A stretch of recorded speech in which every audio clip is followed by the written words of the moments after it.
Joining the show this morning on 700 WLW is Representative Brad Wenstrup.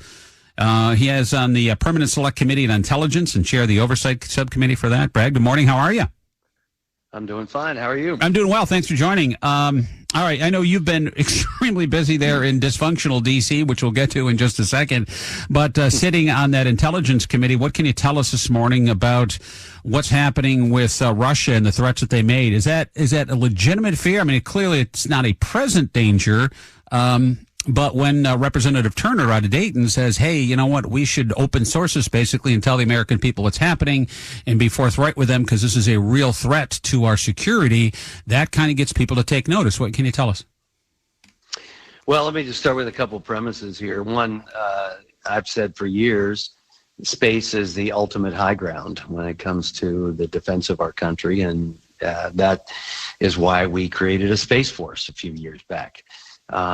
People say, well, this thing, it's not functioning right now. Well, there wasn't a concern about gain of function research until we had a pandemic, right? So you always have to be alert and aware of what people are working on and how close are they to getting something, such as a nuclear weapon. The White House who came out and said this is an anti-satellite weapons capability that Russia is still developing.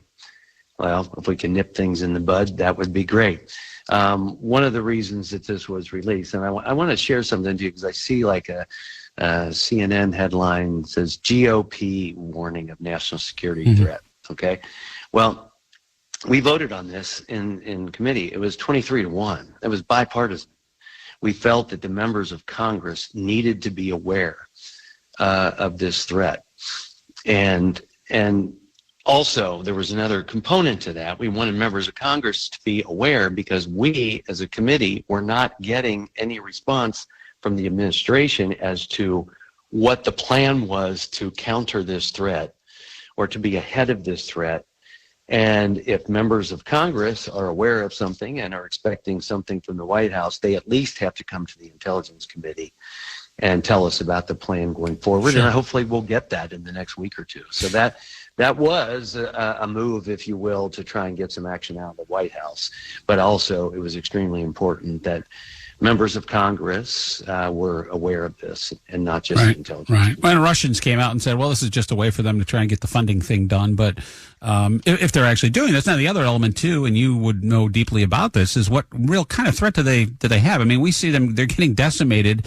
They lost hundreds of thousands of young soldiers, mainly men, in the battle with Ukraine. They lost a ton of tanks and equipment, and the Navy's decimated. Do they have the capability to do this? Well, if you look at it being an anti-satellite weapon, which they're working on, you summed it up, I think, pretty well before we started talking, and that's that this shuts down America. This can shut down the world. You know, if you can pick off satellites, that cuts down our communication. You know, unless you're using, there's even nothing today I can't think of that doesn't rely in some way in our day-to-day life that relies on satellites. Us talking to you, I'm talking to you right now via satellite. Sure. Right? This isn't a landline. Yep. So that's how we communicate. That's how so many things take place. Your car, the functions of your car, many of them rely on a satellite. But anyway, you get the point. And so it is extremely important. And, you know, look, let me bring it down to a microcosm, for example, of what you don't want adversaries controlling in your life. I had a small town in the 2nd District of Ohio he said to me, Congress, we need some funding to get some charging stations so tourists and electric vehicles can charge their cars here. I said, you know, I understand why you would want that, but I don't want to do anything that puts more Americans and their mode of transportation under the control of the Chinese, because we don't make those batteries and we can't make those batteries. Sure. We're going to start to assemble them, but we can't do it without China. Why do we want to rely on China for our mode of transportation? We're already in a conundrum where we rely on China for our medications. And that's a very serious concern. So adversaries having the capability to shut down America and our way of life is extremely concerning, obviously. Representative Brad Wenstrup sits on the Intelligence Committee, a select committee in the House of Representatives, and talking about the threat of Russia developing nuclear weapons abuse in outer space against our satellites, or even just messing with our satellites. It doesn't take a nuke to take a satellite out of orbit to destroy it, that's for sure.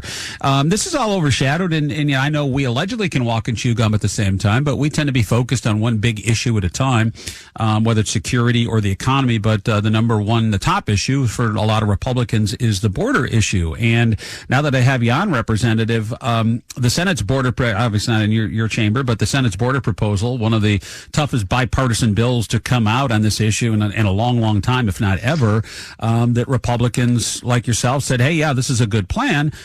President Trump came along and poo-pooed the idea, and everybody pulled the carpet out from under it. It collapsed, and now Democrats are saying, well, you know what? We're going to remind voters that the Republicans who torpedoed this deal came up with it, signed off on it, and then pulled the carpet out from under it, said we're going to use that against him. And we may have seen that backfire when it came to the Santos seat. They flipped the House seat away from Republicans in New York State.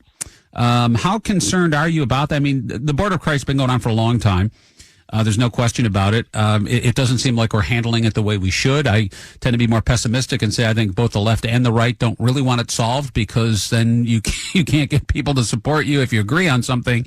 And here we are. But relative to that too, are we starting to see the signs here? Is this hurting you? And I know you're headed out after this term, which ends, and there's probably a reason behind that, which we'll get into in a second. But all this together, I look at it and go, I know Trump is most likely the standard bearer, but so far those who have supported him and vice versa, it hasn't worked out when you get to the down ticket races.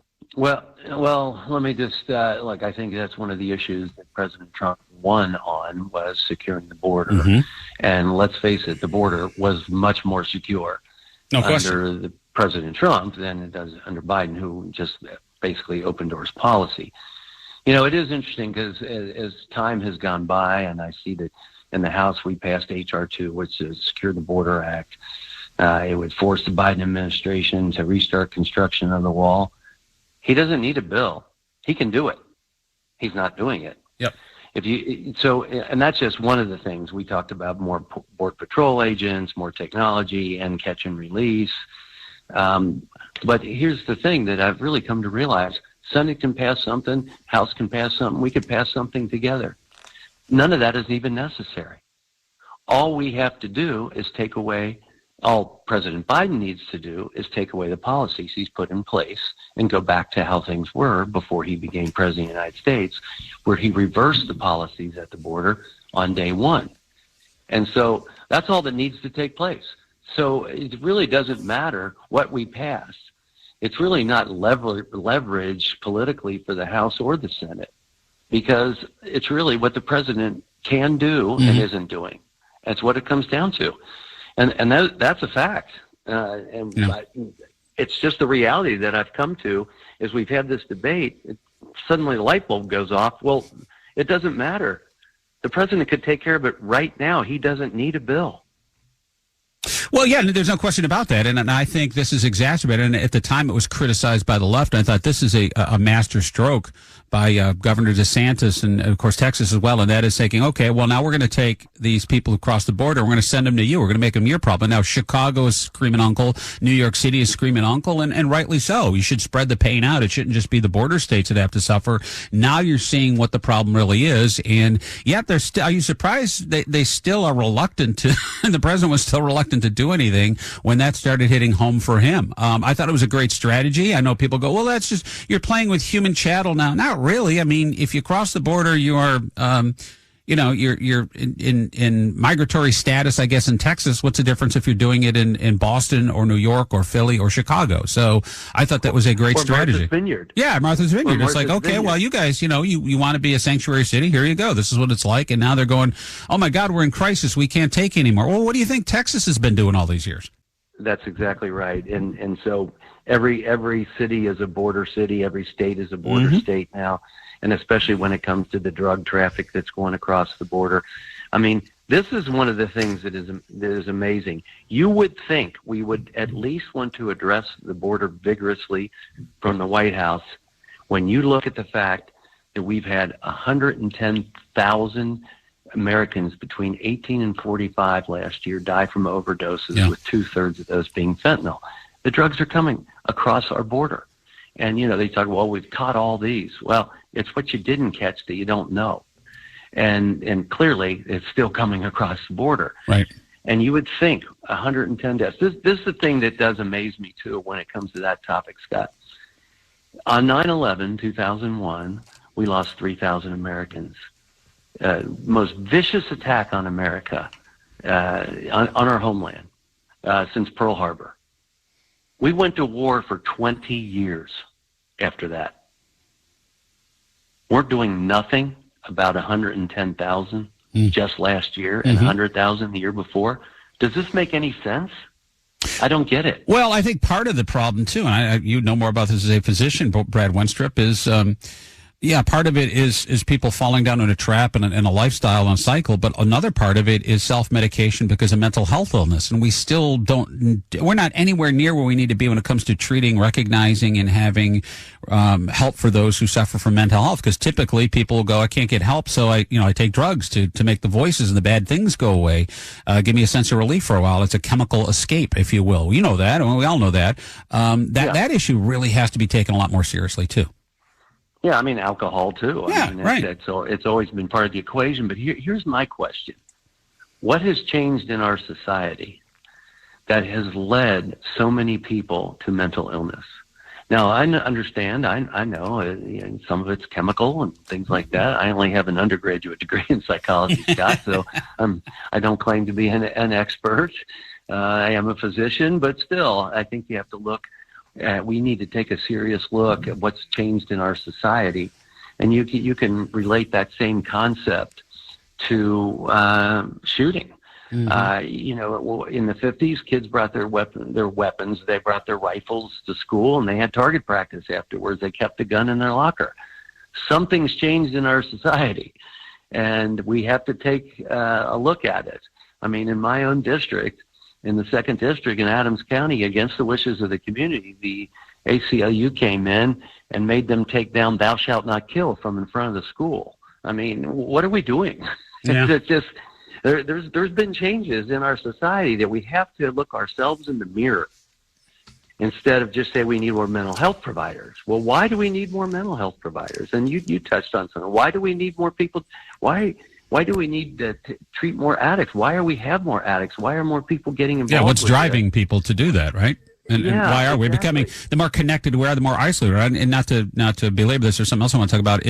Look what happened in Kansas City at the parade. How does it make sense? And, you could talk about gun control, and we got to, Biden and Harris are talking about gun control every time this happens. There's a tragedy, but you're trying to exploit that tragedy into political gain. My question is, all right, who would think it would be a good idea? In what environment? You mentioned the 50s, 60s, 70s, this kind of stuff happened, but it happened very, very rarely.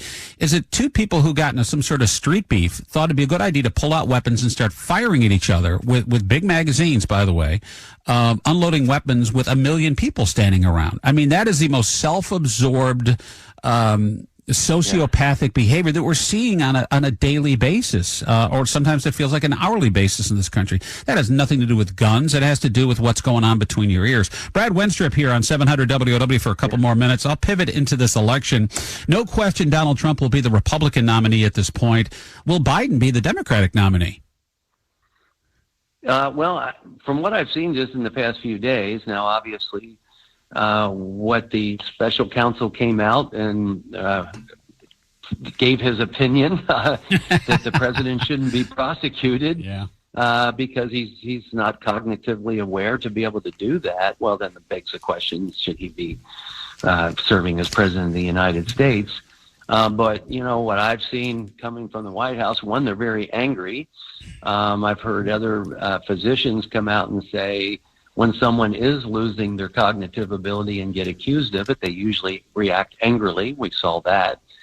But what do we see? The president's going to go to East Palestine, and he's campaigning. And that's really what that is. Let's be real, because it's over a year since that incident happened. Yep. And where is it near? It's right near Pennsylvania, where they were affected by this as well. And that's a swing state, and Kamala Harris is going to Pittsburgh. It just looks to me to be he's going to keep running, and they're not going to change course. And and just try to put that beside them. And, you know, in some ways, isn't it a victory for him? Yeah. They say they can't charge him. And what was most interesting is that he said that that he kept materials from his Senate days, not in impaired days, but in his Senate days. It was sensitive intelligence and included sources and methods, which I can tell you, as a soldier and from Intelligence Committee, that is a cardinal sin, a mortal sin, if you will. You know, to have someone have the opportunity to understand our sources and methods. Yeah, and I'm surprised it took Joe Biden longer than a year, to go to East Palestine, and not just because it's the right thing to do in the optics of being a president, being an empathizer, but it's because a man of his age, generally those guys love trains. I just see him there with the hat on and blowing the whistle. I mean, you go to anywhere where there's a train display, you're going to see 1,000 guys over the age of 80 hanging out there. So that's right in his wheelhouse, Brad. Yeah, but this one's not working. That's true. Well, it's a model, I guess. I know. Congressman Brad Wenstrup, why are you leaving? Why are you leaving office? You know, I put out a video, maybe you saw it back in November, and it was really something my wife and I talked about last term, that this would be the last term. We were, 95% sure that it would be. And it's because of family. My kids are 10 and 6. I'm missing way too much. Yeah. And I'll tell you, I've got members here, when I talk about that to them, that have been in politics maybe their whole life, and they said, you know what, you're doing the right thing because I missed my kids growing up. Good for you. And they said, and I regret that. Yep. And I recognize that, and my kids recognize it. And, you know, Scott, a lot of people have asked me even when I started this, you know, they said, oh, you're a doctor, colonel, congressman, what's next? I said, hopefully coach. And I won't get paid for that.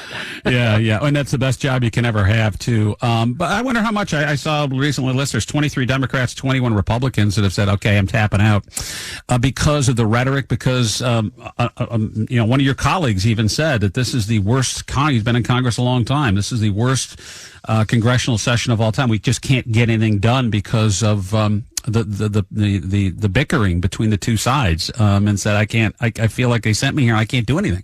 Do you feel that way? Well, it's very difficult. There's no doubt about it. I'd be lying if I said it was different. It's not the reason I'm leaving. I can handle chaos and continue to work for a better day. I don't know that better day is going to happen during this term, just because of the dynamics that we're living under. But I do think that we can get back to what our founders had in mind. Let's put it that way. But I think that's going to take some work, and it's going to take some attitudes that need to change. But it isn't why I'm leaving. Like I said, I could handle it. And if I was older and my kids were grown, I don't think I would be leaving. But I think that, well, I guess I am older, but my kids aren't grown. Well, you have kids late in the game. That's why. That's the issue there, right? Yeah. I mean, that's how you choose to spend your days. I think that's a perfect decision. Congressman Brad Wenstrup, thanks as always for joining the show. I know you're really busy, but appreciate you as always taking time out. Good talking to you, Scott. Thanks. Take care, pal. Let me